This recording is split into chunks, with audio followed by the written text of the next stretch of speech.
I want to talk with everybody today about something which 99.9% of our viewers have never, ever even heard of.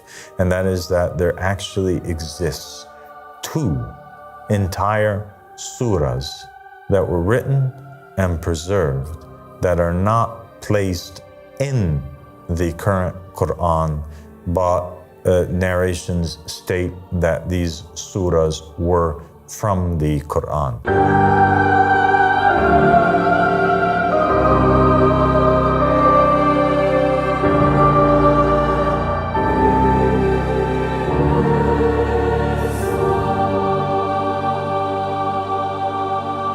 أعوذ بالله من الشيطان الرجيم بسم الله الرحمن الرحيم اللهم صل على محمد وآل محمد الإمام المهدينا وسلم تسليما السلام عليكم ورحمة الله وبركاته.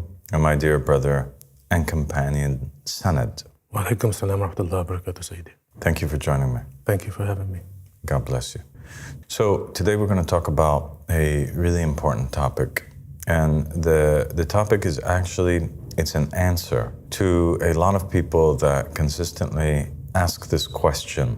The group of people that basically are Quranists, or they are people that reject largely the narrations of the Prophet Muhammad sallallahu alaihi wasallam, and say that a lot of corruption has taken place and that the only thing that we are obliged to follow is the Quran. You know, so they basically take the same stance as Umar ibn al-Khattab did on the night of or a few nights before the passing of the Prophet Muhammad sallallahu alaihi wasallam, when they were all gathered at his deathbed, and he asked the Muslims to gather for him a piece of paper and a pen in order that he may write down something, right? A narration of his words, that if they would follow it, the nation would never go astray.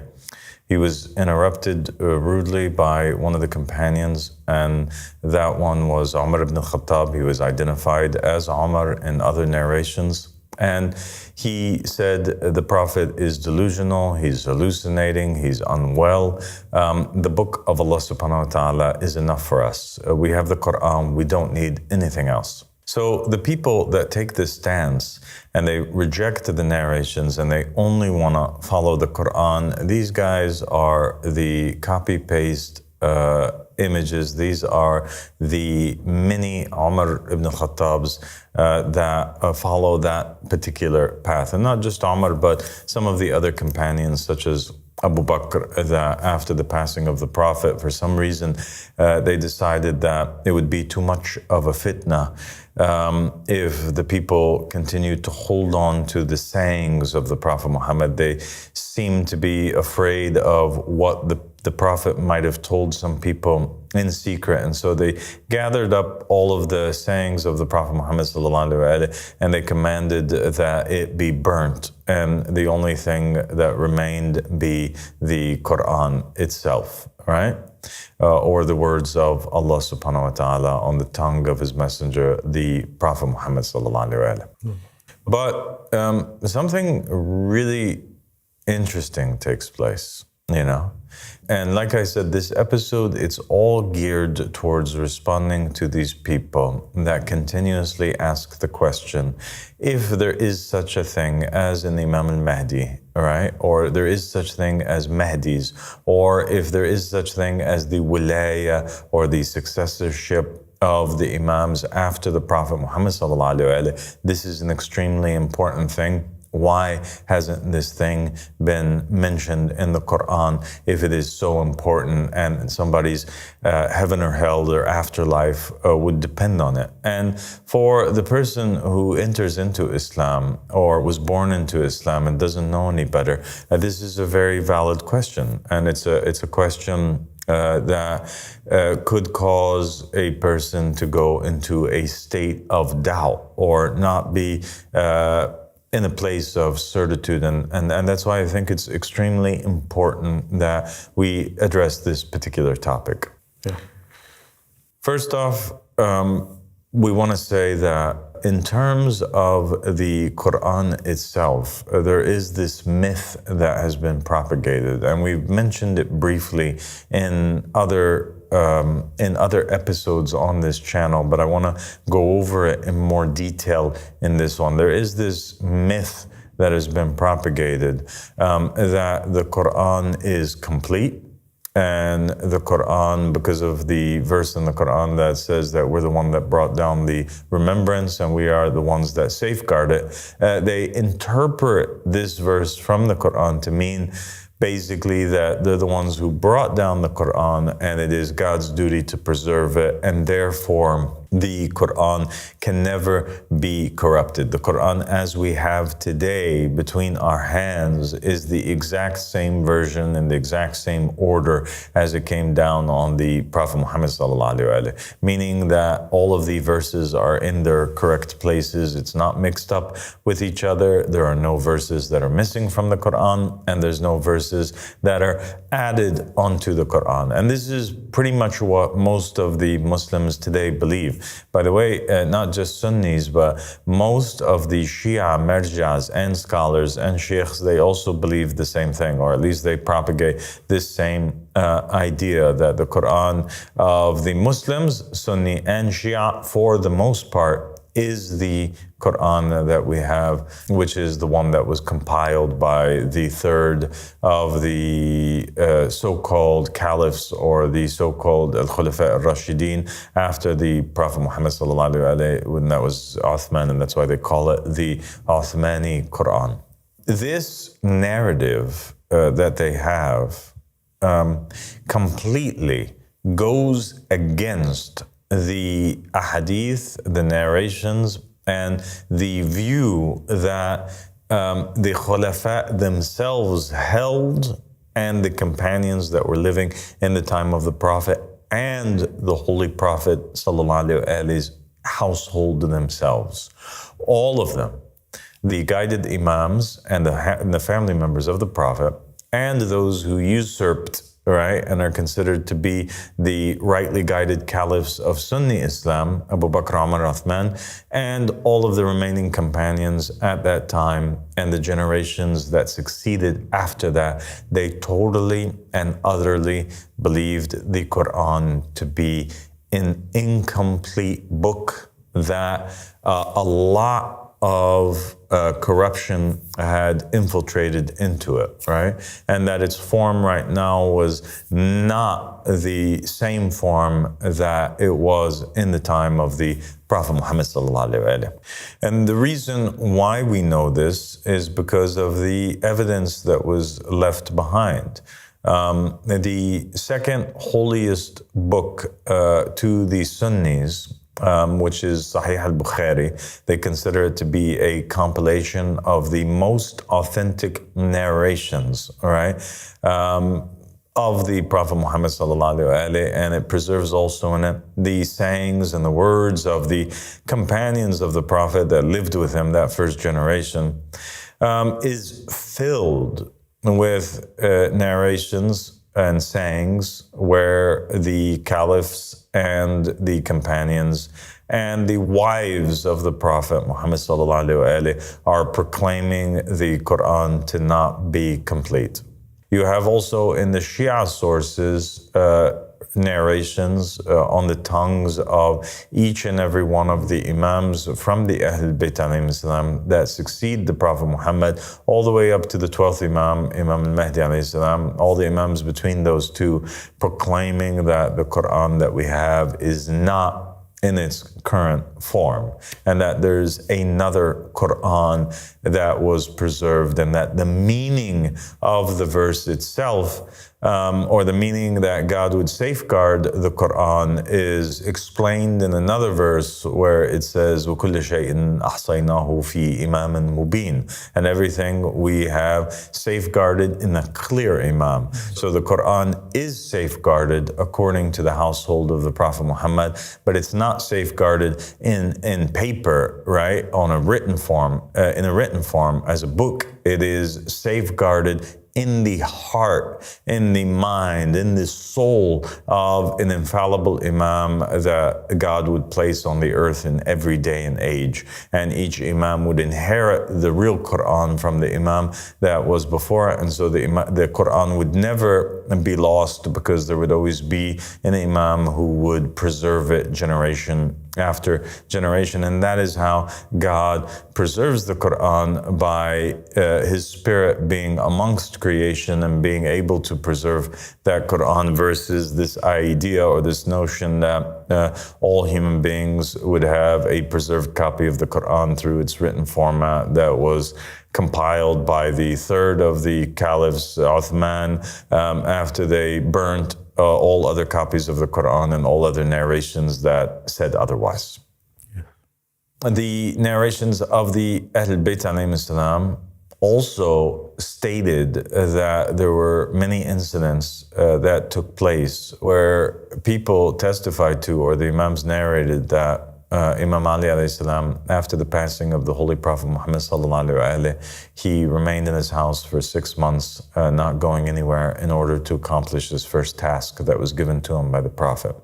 And the first task that was given to him by the Prophet was that he was to compile the Quran in its original form. So he was to write it down. And so he compiled for 6 months a book. He wrote down the verses of the Quran in the order that it came down, from the very first verse, right, all the way to the final verse, in order of revelation.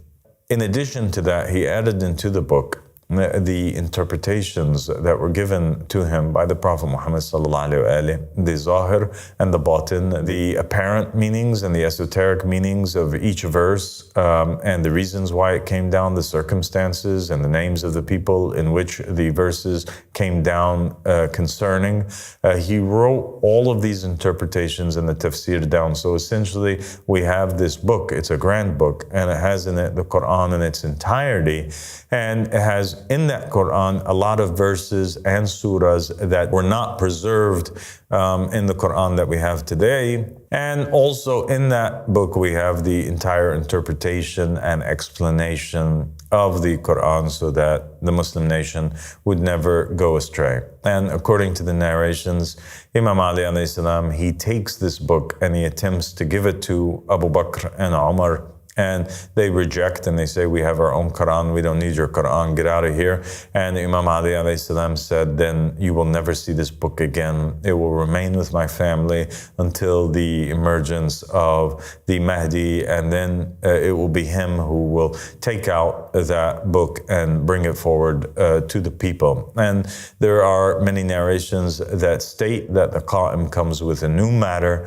and a new jurisprudence, and he comes with a new book, and he restores Islam once again. He destroys what was before him, like the Prophet Muhammad sallallahu alaihi wasallam destroyed what was before Islam. So if the Prophet destroyed the idol worship before Islam, the Qa'im will destroy that which came before he does, and what comes before he does is a distorted version, idol worshipping version of Islam, in which the Muslims are followers more of these non-working scholars and of Abu Bakr and Umar and Uthman, and the usurpers and the tyrants that took away the rights of the Ahl Bayt alayhim salam.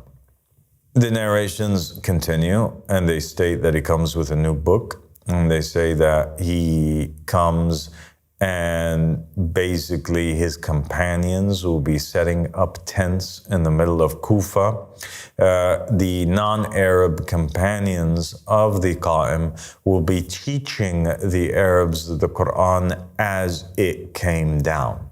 And so here in this narration, we have an indication, an implication, a very clear one, that is stating that the Quran that the people have now is not the true one, and that the true one will come down, or it's not in its true form, there's something wrong with it, and that as it came down, the Quran as it came down will be revealed by the companions who will accept the Qa'im, who most of them are non-Arabs, and most of them, it's easy for them to accept a different version of the Quran, as to where the people whom are Arabs that grew up on Islam will find it very difficult. And that's why the the narrations state that the matter of the qa'im is something which is very hard, especially upon the Arabs and especially upon the Persians, and that there are very few of the Arabs that are with them, and narrations that state that his first enemies are the Arabs. So he doesn't have any clearer enemies than the Arabs and the Persians. It's because they're the ones that have a vested interest in the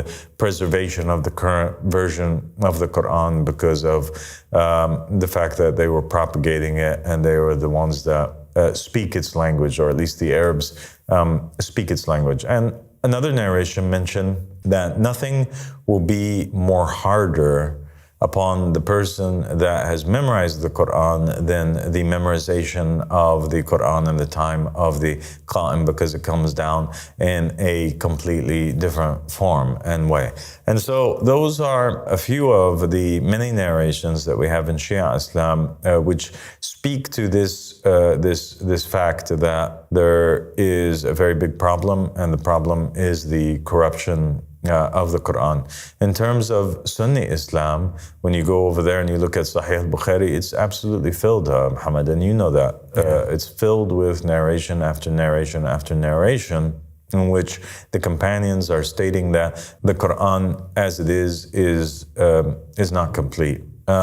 You have, for example, Umar ibn Khattab himself, who was responsible for a lot of the burnings of the different versions of the Quran. It seems like he burned versions of the Quran that contained verses that he was attached to, you know. And after the burning took place, he realized it, and he was like, oh my goodness, well, what should I do now, you know? Because I do remember this verse, which was called the verse of the stoning. He really loved to stone people, and he couldn't find the verse anymore, and so he testified. He said, you know, if it wasn't for the fact that I don't want people to accuse me of making up verses in the Quran, I would have wrote down with my own hand, meaning I memorized anyway the verse of the stoning from the Quran, and unfortunately I can't find it. Nobody preserved it, so we're just going to have to do without it.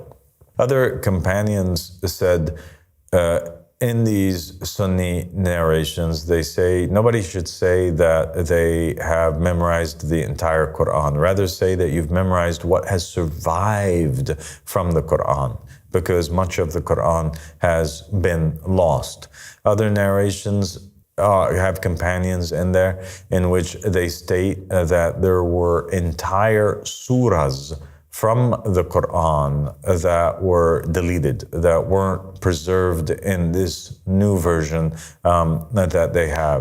Other companions mentioned that there were particular surahs in the Quran that were the size of even Surah al-Bara'ah, you know, which was over 100 verses that were lost, or that there were other surahs that were 2 to 3 times the size that they currently are, but a more condensed version. That's all that survived with the preservation of the Quran. Narrations indicate on both sides, Sunni and Shia Islam, that 2/3 of the original Quran is lost, is gone, and that only we have one surviving third of the Quran that is mismatched and placed in a different order, and that words were confused in there. And you have narrations on the Sunni side in which you'll have companions saying, for example, they want me to read this verse in this way, you know, but the way that I remember it is this way, you know. I remember that they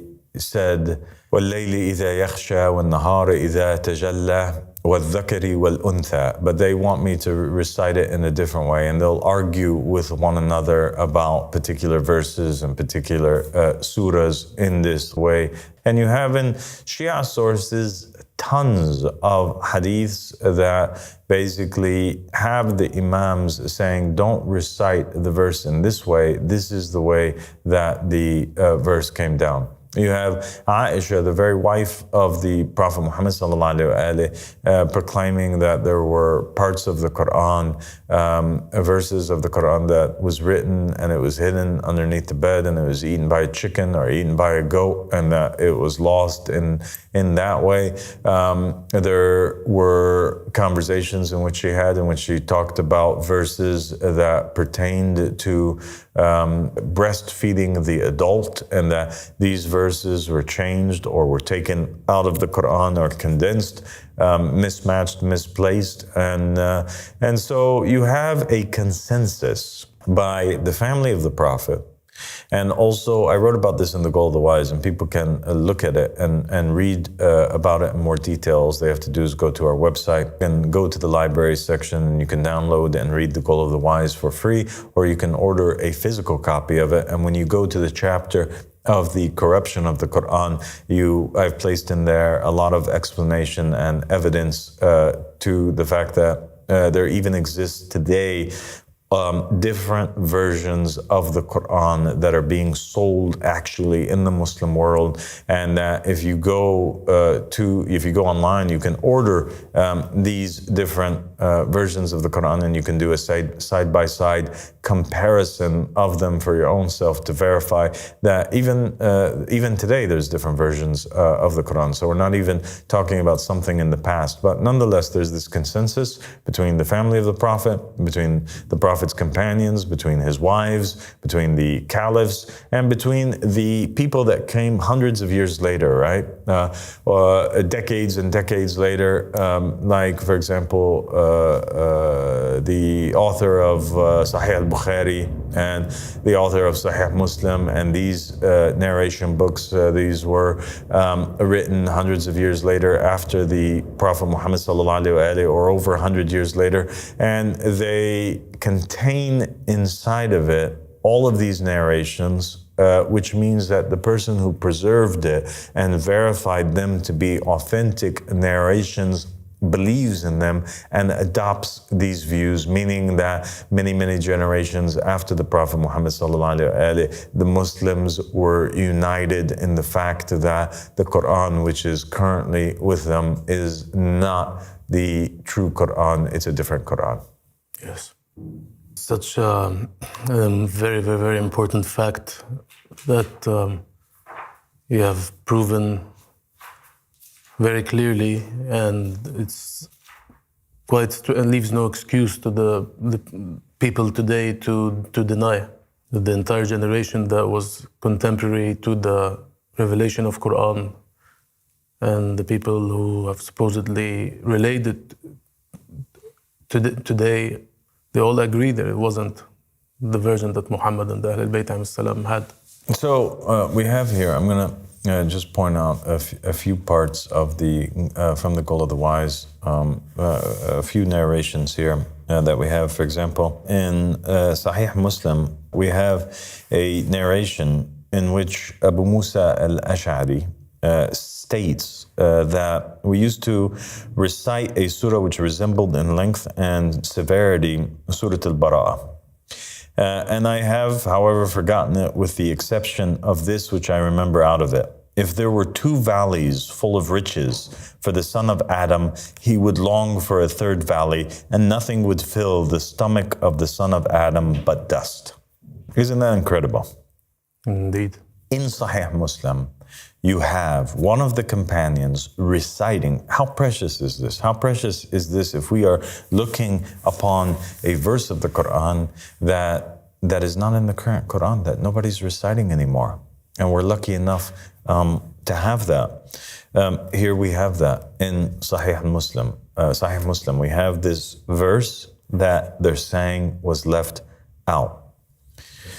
He also said, we used to recite a surah which is similar to one of the musabbahat, and I no longer remember it, but this much I have indeed preserved. And he gives us another verse that's not in the Quran that we currently have.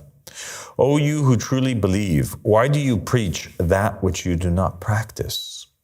And it also said, that is inscribed on your necks as a witness, and you will be examined about it on the day of resurrection. Subhanallah. Other companions, they proclaimed in Al-Itqani fil Ulum, another famous book which was written by Al-Suyuti. It says in there that other companions claimed that 2/3 of Surah Al-Ahzab went missing. The narration states, what is the extent of Surah Al-Ahzab? And then the companion states 72 or 73 verses. Then he says, one of the other companions says, yeah, it used to be equal to Surah Al-Baqarah. And in it, we recited the verse of stoning. Wow. What is the verse of stoning? He replied, and then he recites the verse. He says, the fornicators among the married men, as-sheikh, and married women, as-sheikha, stone them as an exemplary punishment from Allah, and Allah is mighty and wise. So this seems to be the verse that Umar ibn al-Khattab was claiming was missing. They found it, he recited it, they preserved it in these outside sources from outside the Quran. So the Muslims themselves, they're stating that the Quran is corrupt. And actually they have these verses, kind of a lot of them, some of them, here and there in these different books. And Aisha, here's the narration. She says, no doubt the verse of stoning and the breastfeeding of adults by 10 sucklings was revealed, and it was on a paper below my bedding. When the Prophet, peace and blessings be upon him, and his family died, and we were busy, a goat entered and ate it. So she's basically saying that there's a different part of the law. Okay? Yes. Just like Umar ibn Khattab said. Umar ibn Khattab said that there's a different part of the law. There's a part of the Sharia, the jurisprudence now. Islam is not even being practiced as it should. There is an obligation upon us. That obligation, or that part of the law, is that if there's an old man and an old woman who fornicate, we have to stone them. But we didn't stone them.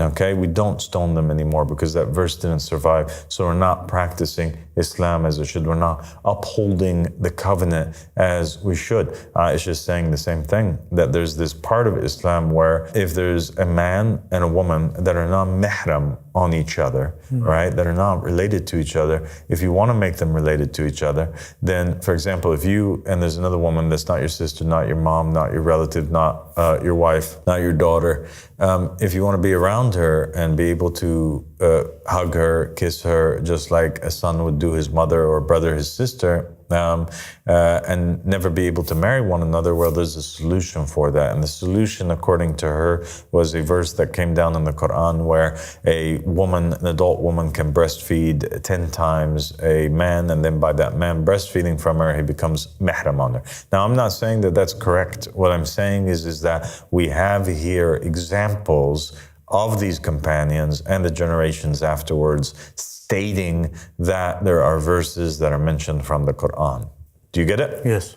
A lot of people, they would object and they would say, absolutely not. We're not going to take some narrations and we're going to use them to disprove the Quran that's between our hands that we know, or that the Quran says that it's preserved. And this is the miracle of the Quran.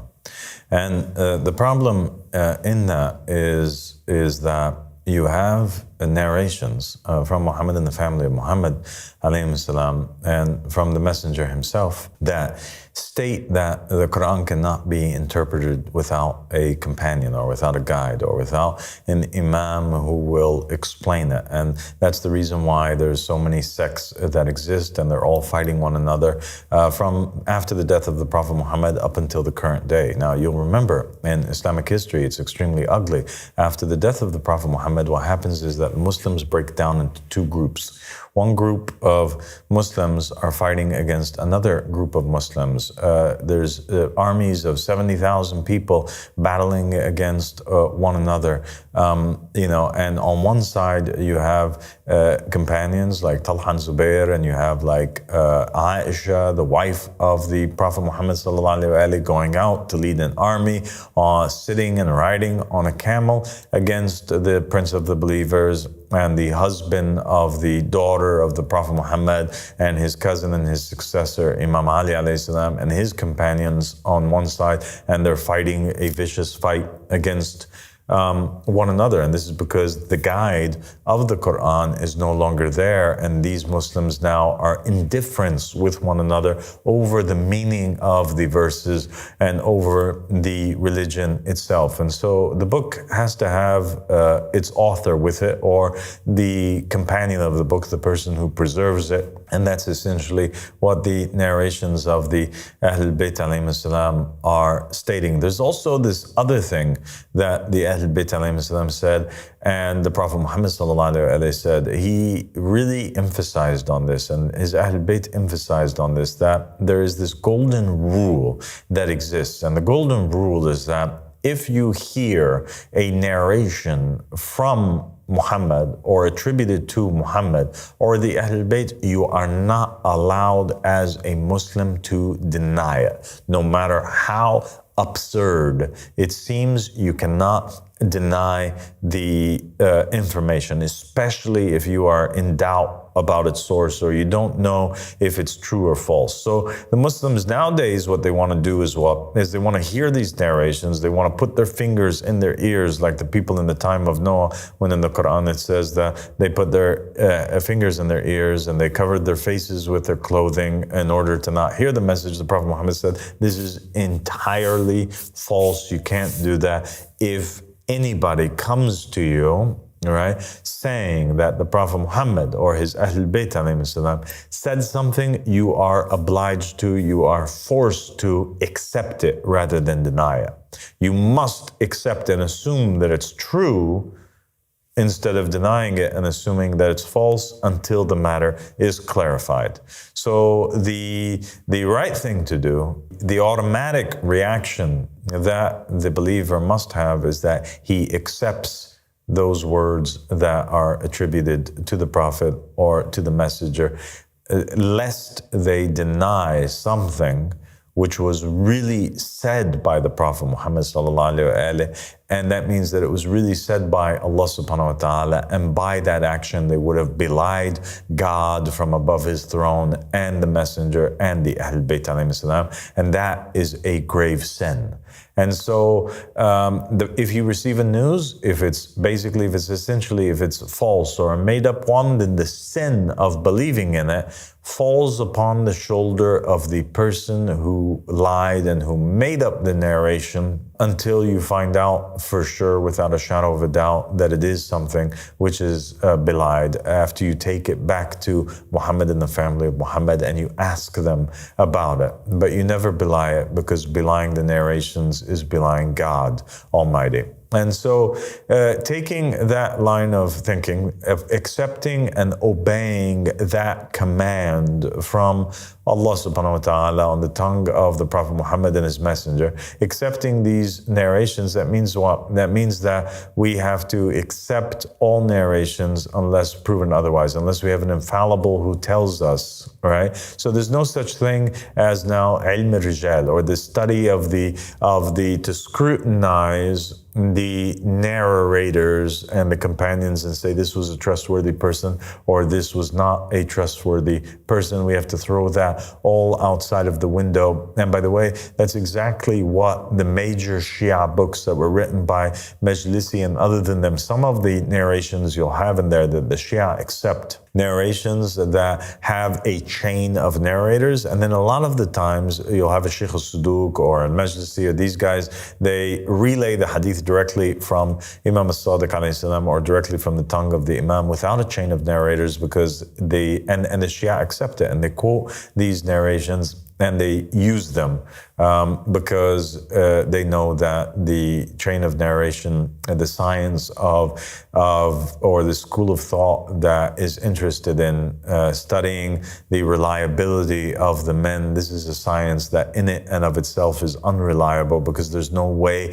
to tell for sure without a shadow of a doubt 100% as a fact that this narration came from the Prophet or not, except if you return it to a member of the Ahlul Bayt alayhim salam and you ask them. So the normal thing which we must do is accept all narrations. This is what the Ahlul Bayt alayhim salam commanded us to do. We have to assume its authenticity, that it's authentic, all right, before we assume that it's false, so that we don't belie God. And that means that we also have to assume that these verses that were brought to us, which were alleged to be from the Holy Quran, that we never, ever deny any of them. Just denying one of these narrations or one of these verses from the Quran, right, without the infallible Imam telling us that these are not from the Quran, could lead us to enter into hellfire. Yes. That takes us now to something really, really important and interesting, which I want to share with everybody today. And that is this topic of these two surahs that are not in our current Quran.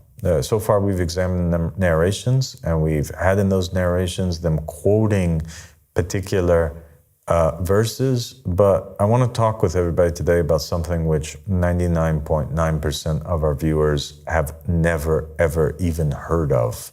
And that is that there actually exists two entire surahs that were written and preserved that are not placed in the current Quran, but narrations state that these surahs were from the Quran.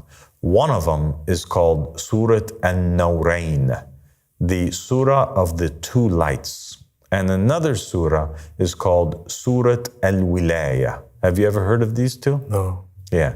So we're going to take a moment, we're going to read Surat Al-Wilaya, and we're going to take it from there and share it with the people for the very first time. Are we ready? Allahu Akbar, of course. بسم الله الواحد القهار يا أيها الذين آمنوا بالنبي وبالولي الذين بعثناهما يهديانكم إلى صراط مستقيم نبي وولي بعضهما من بعض وأنا العليم الخبير إن الذين يوفون بعهد الله لهم جنات النعيم والذين إذا تليت عليهم آياتنا كانوا بآياتنا مكذبين إن لهم في جهنم مقاما عظيما إذ نودي لهم يوم القيامة أين الظالمون المكذبون للمرسلين ما خلفتهم المرسلين إلا عني وما كان الله ليظهرهم إلى أجل قريب وسبح بحمد ربك وعلي من الشاهدين. In the name of Allah, the One, the Conqueror. O you who believed, believe in the Prophet and the Guardian, whom we have sent to guide you to a straight path. A Prophet and a Guardian, each from the other, and I am the All-Knowing, the All-Aware. Indeed, those who fulfill their covenant with Allah will have gardens of bliss, and those who, when our verses are recited to them, disbelieve in our verses, indeed for them in hell is a great place. When it is proclaimed to them on the day of resurrection, where are the wrongdoers who denied the messengers? I did not appoint the messengers as successors except by my command, and Allah would not make them apparent until a near term. And glorify your Lord with praise, and Ali is among the witnesses. As far as this surah, that's the surah of the Wilaya, that is allegedly 7 verses, there are narrations that have been preserved, actually, that state that it's longer than that. And this particular surah is significant because of its contents, and you'll understand why. So in this narration, it's a narration from Jabir al-Jafi, and it's available on some manuscripts that were handwritten.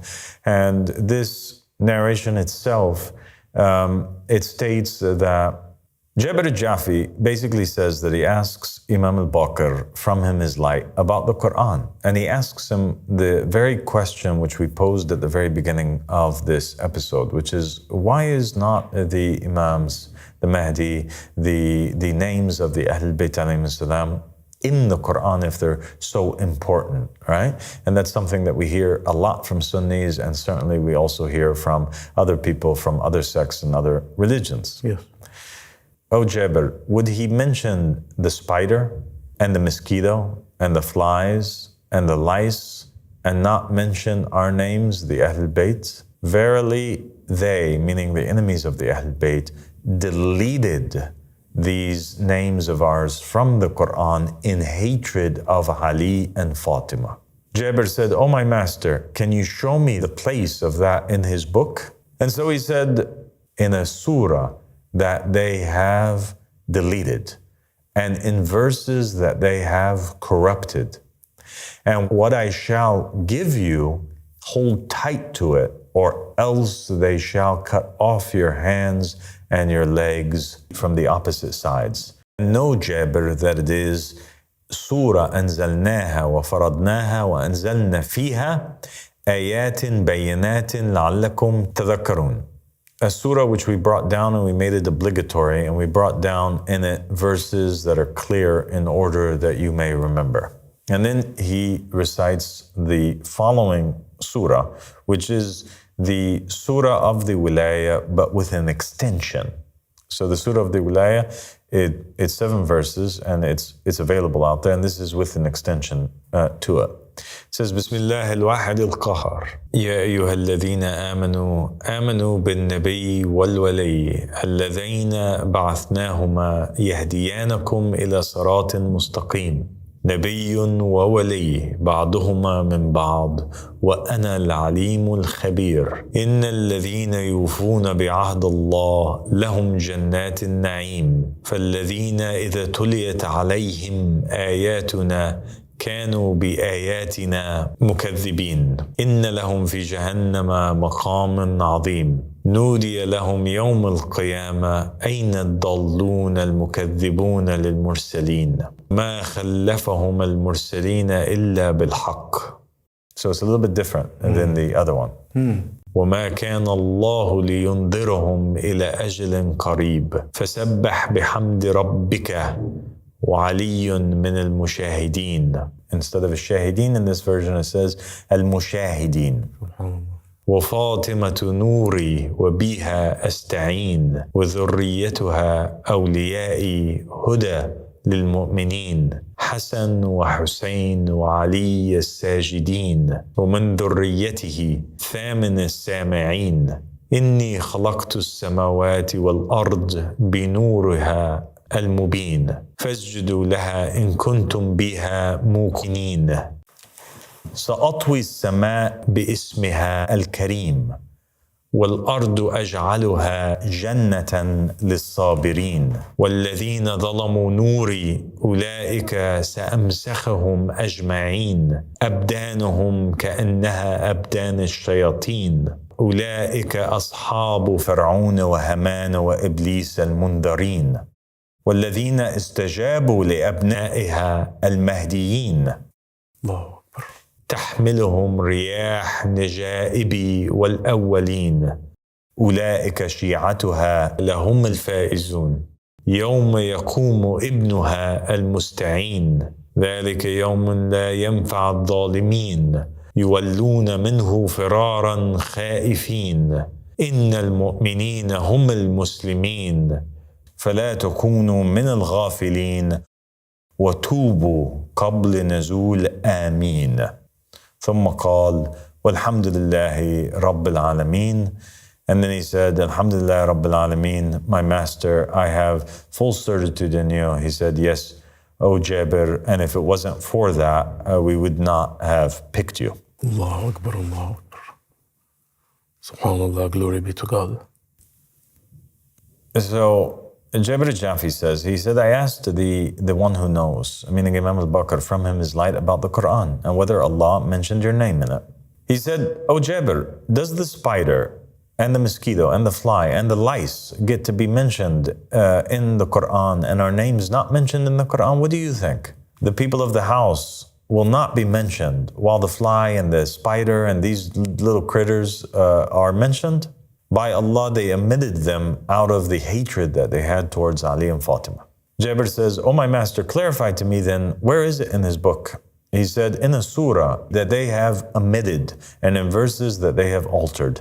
And what I will inform you of it, keep it secret, otherwise they will cut off your hands and feet from the opposite sides. And know, O Jabir, that it is the surah that is referred to in the Quran, in the verse that says, a surah which we have sent down and imposed.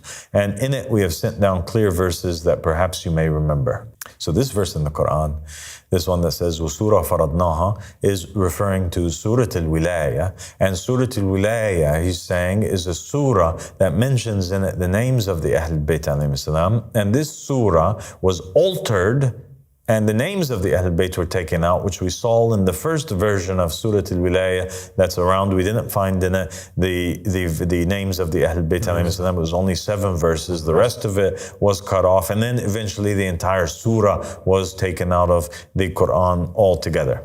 And then he quotes the surah itself and he says, "In the name of Allah, the One, the Conqueror, O you who have believed, believe in the Prophet and the Guardian whom we have sent to guide you to a straight path. A Prophet and a Guardian, each from the other, and I am the All-Knowing, the All-Aware. Indeed, those who fulfill their covenant with Allah will have gardens of bliss. And those who, when our verses are recited to them, disbelieve in our verses, indeed for them in hell is a great place." So here's a great warning, even in the surah itself, in the verse itself, that those who hear verses of the Quran and then they deny it for whatever reason, these people are going straight into hellfire.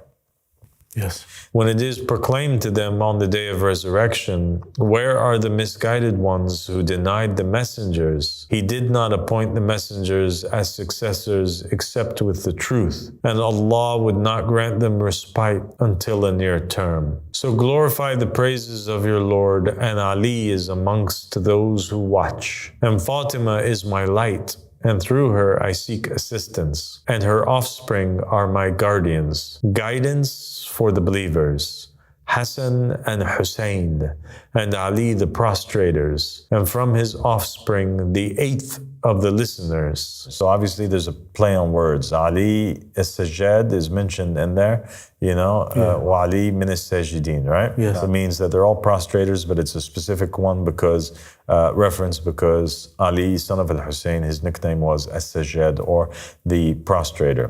"I created the heavens and the earth by her clear light, so prostrate to her if you have certitude in her. I will fold the heavens by her noble name, and the earth I will make it a paradise for the patient. And those who have wronged my light," meaning Fatima and her Ahl Bayt, her children and her husband, "those I will put into maskh, as if their bodies are like the bodies of the devils. Those are the companions of Pharaoh, Haman, and Iblis, the ones who have been granted respite. And those who responded to her sons, the guided ones, the Mahdis."